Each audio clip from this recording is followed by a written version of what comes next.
دنیا والوں سے مانگنا ہوتا ہے تو دیکھنا پڑتا ہے کہ کس وقت مانگیں، موڈ کس وقت درست ہوگا، لیکن اللہ سے جب بھی مانگیں، صبح کو مانگیں، شام کو مانگیں، دوپہر کو مانگیں، پچھلے پہر دامن پھیلا کے بیٹھ جائیں۔ پھر دنیا داروں سے مانگنا ہو تو ان کی زبان میں مانگنا پڑتا ہے۔ اللہ سے اردو میں مانگیں، عربی میں مانگیں، ہندی میں مانگیں، سندھی میں مانگیں، نظم میں مانگیں، نثر میں مانگیں، اقبال کے لہجے میں مانگیں، سعدی کے انداز میں مانگیں، رومی کی طرز پہ مانگیں۔ نہیں مانگنا آتا، خالی ہاتھ پھیلا دیں، وہ بند لبوں کی بولیاں بھی سنتا ہے۔ مانگے تو صحیح، دستے طلب تو دراز کریں، وہ کریم ہے۔ جب اس کے سامنے بندے ہاتھ پھیلا کے دعا مانگتے ہیں وہ خالی نہیں موڑتا۔ ان ربکم حیی کریم یستحیی من عبدہ اذا رفع یدیہ الیہ ان یردہما صفرا۔ تمہارا رب حیا کرنے والا، زندہ، سخی اور کریم ہے۔ کہا بندے جب اس کے سامنے ہاتھ پھیلا کے دعا مانگتے ہیں تو مجھے شرم آتی ہے، میں خالی ہاتھ کیسے موڑ دوں؟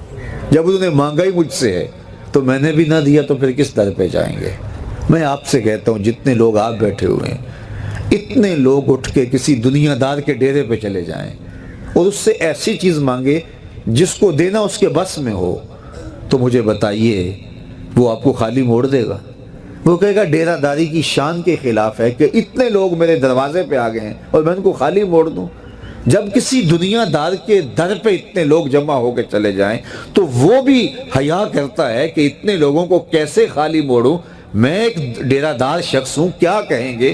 اسے حیا آتی ہے اتنے لوگوں کو خالی موڑتے ہوئے، تو رب کی دہلیز پہ ہاتھ پھیلا کے جب مانگیں گے تو رب خالی موڑ دے گا۔ کہا وہ اسے حیا یستحیی من عبدہ اذا رفع یدیہ الیہ ان یردہما صفرا۔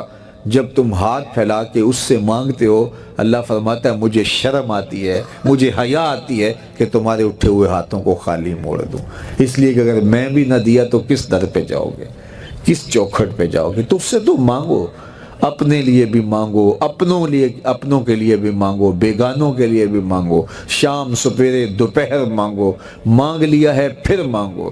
دنیا داروں سے ایک دفعہ مانگ لیا جائے تو پھر دوسری مرتبہ مانگتے ہوئے ہم وقفہ ڈالتے ہیں، یار یہ ادھار بھی مانگا ہو تو کہتے ہیں یار اب کچھ سال کے بعد کہیں گے، وہ کہیں گے روز ہی یہ مانگ لیتا ہے، اس کی ضرورتیں پوری نہیں ہوتی۔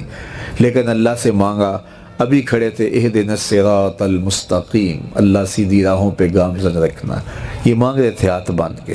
پھر تشہد میں بیٹھے تو پھر مانگنے بیٹھ کے ربنا اغفر لی ولوالدی وللمؤمنین یوم یقوم الحساب، مجھے بھی بخش دے، میرے ماں باپ کی بھی مغفرت کر دے، قیامت تک آنے والے اہل ایمان کی مغفرت کر دے۔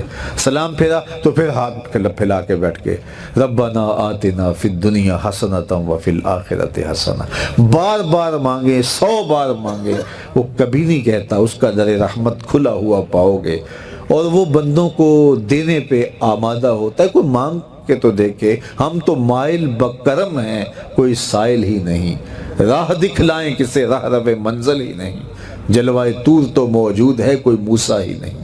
کوئی سچی طلب لے کے تو آئے، تڑپ تو لے کے آئے۔ آج کے زمانے میں یہ بھی کہا جاتا ہے کہ ہم نہیں مانتے، تو اگر کوئی شخص نہیں مانتا تو اللہ کو اس کی پرواہ بھی نہیں، یہ ضرورت ہماری ہے۔ فرمایا کل ما یعبأ بکم ربی لولا دعاؤکم، اے محبوب فرما دو تم نہیں پکارو گے تو اسے بھی پرواہ نہیں ہے، ضرورت تمہاری ہے، مانگنا تم نے ہے۔ تو جب تم نہیں مانگو گے، متکبر ہوتے ہو، اس سے مانگنے سے بھی تمہیں حیا آتی ہے، تو پھر وہ بھی پرواہ نہیں کرے گا۔ لیکن اگر تم مانگتے رہو گے تو وہ تمہاری جھولیاں بھرتا رہے گا، اور اس سے جب بھی مانگو اس کا در رحمت کھلا ہوا پاؤ گے، جس بھی لہجے میں مانگو وہ دینے پہ آمادہ ہوگا۔ اللہ تعالیٰ جل شانہ نے ہمیں کتنی خوبصورتی کے ساتھ ایمان پر مضبوطی کی دعوت دی، اور یہ اتنی بڑی دولت ہے جو ہمیں نصیب ہوئی ہے، مجھے بھی اور آپ کو بھی، اور یہ ہمارے فہم و ادراک، ہماری کوشش، ہماری محنت کا نتیجہ نہیں ہے کہ ہم نے اس کے لیے کوئی کسب کیا ہو، اس کے لیے کوئی تحقیقات کی ہوں، اس کے لیے ہم دنیا کی لائبریریاں اور دنیا کی دانشگاہیں کھنگالی ہوں، ہم نے تقابل ادیان پڑھا ہو، ہم نے مذاہب کا مطالعہ کیا ہو، اور ہم نے مختلف جو ہے وہ مذاہب کے ماننے والوں کو مل کے کوئی تجزیہ کیا ہو، اور پھر اس کے نتیجے کے اندر ہم نے کہا ہو کہ نہیں اسلام بڑا اچھا دین ہے اور ہم نے اسلام کو قبول کر لیا. لوگوں نے زندگیاں گزار دیں حق کی تلاش میں. ہم نے کوئی تکلف نہیں کیا, ہم نے کوئی مصیبت نہیں سہی, ہم نے کوئی تجزیے نہیں کیے, ہم تقابل ادیان نہیں پڑھے, ہم نے مذاہب کا مطالعہ نہیں کیا, حتیٰ کہ ہم نے جو اسلام کی بنیادی تعلیمات ہیں, اسلام کے جو ماخذ ہیں, ہم نے وہ بھی نہیں پڑھے تھے. لیکن اس کے باوجود اللہ نے ہمیں ایمان دیا, اس لیے کہ جب ہم نے آنکھ کھولی تو ایسی آغوش تھی جہاں کلمے کی بہاریں تھیں. یار شکریہ ادا کیا کرو اپنی ماؤں کا, جب وہ تمہیں لوریاں دیتی تھی تو ساتھ کلمہ پڑھتی تھی. وہ کلمہ ہماری روحوں میں اتر گیا ہوا ہے. اور شکریہ ادا کرو اپنے باپ کا کہ جس کے لبوں پہ کلمہ کا چراغاں تھا, اور جب ہم پیدا ہوئے تو وہ مسجد سے مولوی صاحب کو بلا لائے اور ہمارے کان میں سب سے پہلی صدا کلمہ طیبہ کی آئی. اور پھر ان بہنوں کا بھی شکریہ ادا کرو جو لوریاں دیتی تھیں اور قرآن پڑھتی تھیں, اور لوریاں دیتی تھی اور کلمہ طیبہ کا ورد کرتی تھیں.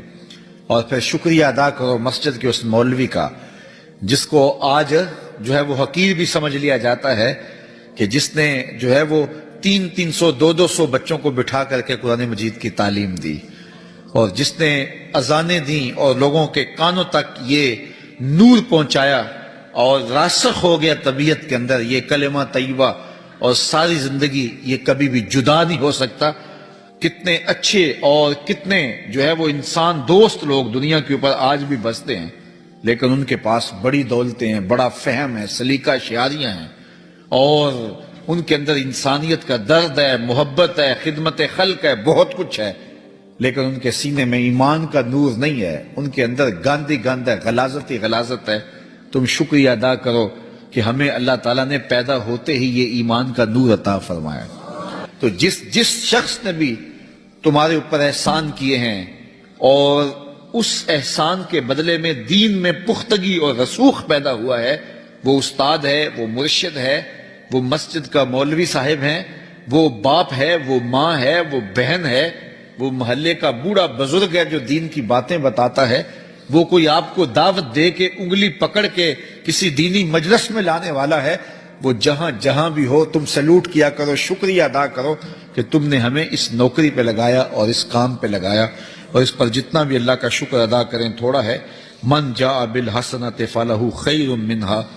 تو یہ کلمہ اتنی بڑی قوت ہے, اتنی بڑی دولت ہے کہ کائنات میں اس کا کوئی جوڑ ہی نہیں ہے, اور یہ نور اللہ تعالیٰ نے ہمیں نصیب فرمایا ہے. یہ جو ہے انشاءاللہ قبر کے اندر بھی روشنی کرے گا, قبر کے اندر بھی چراغاں کرے گا. تو اللہ تعالیٰ جل شانہ کا میں اور آپ شکریہ ادا کریں, اور ہمیں معمول زندگی بنا لینا چاہیے قرآن مجید کی تلاوت کو, اور صبح شام قرآن مجید کی تلاوت جتنی میسر ہو ضرور کرنی چاہیے.